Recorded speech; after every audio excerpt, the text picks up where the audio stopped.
Hello everyone. आज हम देखेंगे रेलवे ग्रुप डी के लिए इतिहास के मोस्ट इम्पॉर्टेंट क्वेश्चन जो एग्ज़ाम में आ सकते हैं, जिनका फेज़ 5 में नाम आया है। तो सेम टू सेम इसी प्रकार के क्वेश्चन आ रहे हैं। 1 अक्टूबर को कोई भी शिफ्ट का पेपर नहीं हुआ है, बट इतिहास के जो 2 अक्टूबर, 3 अक्टूबर, 7 अक्टूबर तक जो चलने वाले हैं, तो इसी प्रकार के क्वेश्चन आपको एग्ज़ाम में देखने को मिलेंगे। तो आज हम डिस्कस करेंगे यहाँ पर आधुनिक इतिहास के मोस्ट इम्पॉर्टेंट क्वेश्चन जो आपकी एग्ज़ाम में ज़रूर देखने को मिलेंगे। तो देखिए, फर्स्ट क्वेश्चन इतिहास का आपके सामने है। पहला प्रश्न है, भगत सिंह को फांसी की सजा सुनाने वाले न्यायाधीश कौन थे? तो ध्यान रखिएगा, जी.सी. हिटलन जो थे यहाँ पर भगत सिंह को फांसी देने वाले न्यायाधीश थे। अगला प्रश्न है बच्चों, सेकेंड क्वेश्चन है, महात्मा गांधी के राजनीतिक गुरु कौन थे? तो ध्यान रखिएगा, महात्मा गांधी के राजनीतिक गुरु गोपाल कृष्ण गोखले थे। और अगर आपसे पूछा जाए गोपाल कृष्ण गोखले के गुरु कौन थे, तो ध्यान रखिएगा एम.जी. रनाडे थे, महादेव गोविंद रनाडे। तो यहाँ पर 3 सीरीज बन जाती है। महात्मा गांधी के गुरु कौन हो गए यहाँ पर? गोपाल कृष्ण गोखले। और गोपाल कृष्ण गोखले के वापिस से तो देखिए यहाँ पर एम याद रख सकते हैं। ठीक है, महादेव गोविंद रनाडे इनके गुरु थे। तो ये सीक्वेंस अक्सर पूछते हैं एग्जाम में, और अभी लास्ट टाइम पूछा हुआ भी है ग्रुप डी में। तो देखिए अगला देखते हैं हम। अगला प्रश्न क्या है, किस एक्ट को बिना अपील, बिना वकील और बिना दलील का कानून भी कहा जाता है? तो इसे कहा जाता है रोलेक्ट एक्ट को। जी हाँ, रोलेक्ट एक्ट को बिना अपील, बिना वकील और बिना दलील का कानून कहा जाता है। मोस्ट इंपॉर्टेंट क्वेश्चन है और रेलवे और एसएससी का फेवरेट क्वेश्चन है, ध्यान रखिएगा। अगला प्रश्न है, डंडा फौज का गठन किसने किया था? तो इसका सही आंसर जो है, ध्यान रखिएगा, चमनदीव जो पंजाब के थे उन्होंने गठन करा था। अगला प्रश्न है स्टूडेंट, पांचवा, जी हाँ, निरंकारी आंदोलन की शुरुआत किसने की थी? तो सही उत्तर ध्यान रखिएगा इसका, दयाल दास ने करी थी। किसने करी थी? दयाल दास ने। नेक्स्ट प्रश्न है, सबसे कम उम्र में, मोस्ट इंपॉर्टेंट क्वेश्चन है, सबसे कम उम्र में फांसी की सजा पाने वाले क्रांतिकारी कौन थे? तो ध्यान रखिएगा, खुदीराम। ठीक है, सेल्फ याद रखिएगा, खुदीराम जो थे सबसे कम उम्र में फांसी की सजा प्राप्त करने वाले। जी हाँ, मोस्ट आईएमपी क्वेश्चन था। अगला प्रश्न है, जलियांवाला बाग हत्याकांड के विरोध में केसर हिंद की उपाधि किसने लौटा दी थी? तो ध्यान रखिएगा, इसका सही उत्तर है महात्मा गांधी।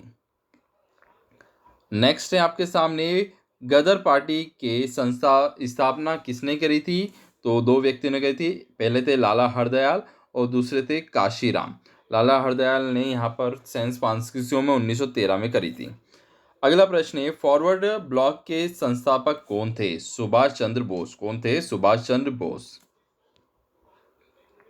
सारे के सारे मोस्ट इंपॉर्टेंट है और जो एग्जाम में बहुत बार आ चुके हैं और इस बार आने वाले फेज में भी आने वाले हैं। जी हाँ, एसएससी का नोटिफिकेशन आ चुका है, फटाफट एग्जाम का फॉर्म फिलअप कर दीजिएगा। अगला है, कांग्रेस का विभाजन कब व किन दलों में हुआ? तो ध्यान रखिए, 1907 में नरम दल व गरम दल, ये विभाजन कहा जाता है 1907 का सूरत विभाजन। जी हाँ, 1907 में सूरत है नरम दल और गरम दल। अगला है, कांग्रेस के प्रथम मुस्लिम अध्यक्ष कौन थे? तो इसका सही उत्तर है बदरुद्दीन तैयब जी, बदरुद्दीन तैयब जी। अगला है, मराठा साम्राज्य के संस्थापक कौन थे? Most IMP question. तो ध्यान रखिएगा, शिवाजी महाराज जो थे मराठा साम्राज्य के संस्थापक थे। अगला प्रश्न है, शिवाजी द्वारा लगाए गए 2 कर अक्सर एग्जाम में पूछा जाता है। तो ध्यान रखिएगा, चौथ और सरदेश मुखी, ये 2 कर लगाए गए थे शिवाजी के द्वारा। अगला है, लंपट मूर्ख किसे कहा जाता है? तो ध्यान रखिएगा, जहांदर शाह को लंपट मूर्ख कहा जाता है। इसी के साथ इतिहास का एक और मोस्ट आईएमपी क्वेश्चन है, जी हाँ, मध्यकाल इतिहास का, रंगीला बादशाह किसे कहा जाता है? अति महत्वपूर्ण है, तो ध्यान रखिएगा, मोहम्मद शाह को कहा जाता है। रंगीला बादशाह किसे कहा जाता है? मोहम्मद शाह को, ध्यान रखिएगा।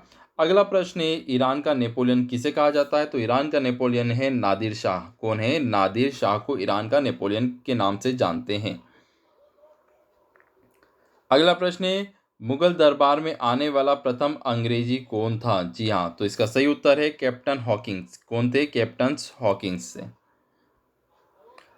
अगला प्रश्न है आपके सामने, गुरुमुखी लिपि का आरंभ किसने करा था? तो ध्यान रखिएगा, अक्सर यह पूछा जाता है, गुरु अंगद के द्वारा किया गया था। नेक्स्ट है, खालसा पंथ की स्थापना किसने करी थी? तो ध्यान रखिए, गुरु गोविंद सिंह ने खालसा पंथ की स्थापना करी थी। नेक्स्ट है, फोर्ट विलियम कॉलेज की स्थापना किसने करी थी? तो फोर्ट विलियम कॉलेज की स्थापना लॉर्ड वेलेजली द्वारा की गई थी। किसने करी थी? लॉर्ड वेलेजली द्वारा करी गई थी। अगला है, भारत में पहली बार सार्वजनिक निर्माण विभाग की स्थापना। जी हाँ, सार्वजनिक निर्माण की विभाग की स्थापना लॉर्ड डलहौजी के समय करी गई थी। इनका कार्यकाल था 1848 से 1856 तक। ठीक है, ध्यान रखिए, लॉर्ड डलहौजी, इन्हीं के समय पहली ट्रेन भी चलाई गई थी मुंबई से थाने। अगला है, अजमेर में मेयो कॉलेज। जी हाँ, अक्सर मोस्ट इंपॉर्टेंट है, अजमेर में मेयो कॉलेज की स्थापना लॉर्ड मेयो द्वारा करी गई थी।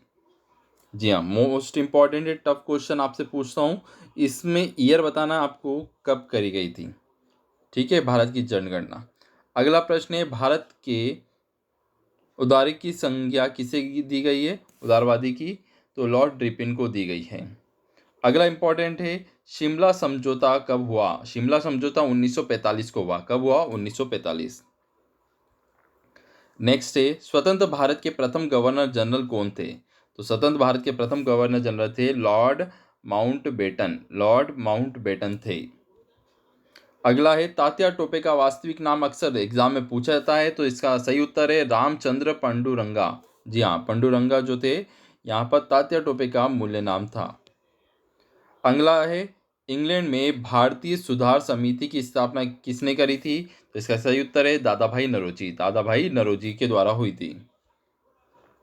अगला प्रश्न है, जलियांवाला बाग हत्याकांड में जनरल डायर का सहयोग करने वाले भारतीय कौन थे? तो इनका नाम था हंसराज। जी हाँ, हंसराज था इसका नाम। अगला है, मेवाड़ में भील आंदोलन का नेतृत्व किसने करा था? तो ध्यान रखिए, मोतीलाल तेजावत ने किया था। अगला इंपॉर्टेंट क्वेश्चन है, साइमन कमीशन को और किस नाम से जाना जाता है? वाटरमैन कमीशन के नाम से जाना जाता है। इसके बाद नेक्स्ट इंपॉर्टेंट, प्रथम गोलमेज सम्मेलन कब हुआ था? तो ध्यान रखिए 1930। अक्सर एग्जाम में भूल जाते हैं, तो प्रथम गोलमेज कभी भी आपसे पूछे तो प्रथम मतलब वन के पहले क्या आता है? जीरो, तो ध्यान रखिएगा 1930 मतलब ये जीरो आप याद रखिएगा। अक्सर एग्जाम में हम मिस्टेक करके आते हैं, प्रथम गोलमेज सम्मेलन 1930। अगर दूसरा पूछे तो क्या बोलोगे? 1931। ठीक है, ऐसे याद रखिएगा। और तीसरा पूछे तो 1932। तो कमेंट में बताना तीनों गोलमेज सम्मेलन में किसने भाग लिया था। ठीक है, तो आपको वीडियो कैसा लगा जरूर बताइएगा। Thank you so much for watching और शेयर जरूर करिएगा। Thank you sir.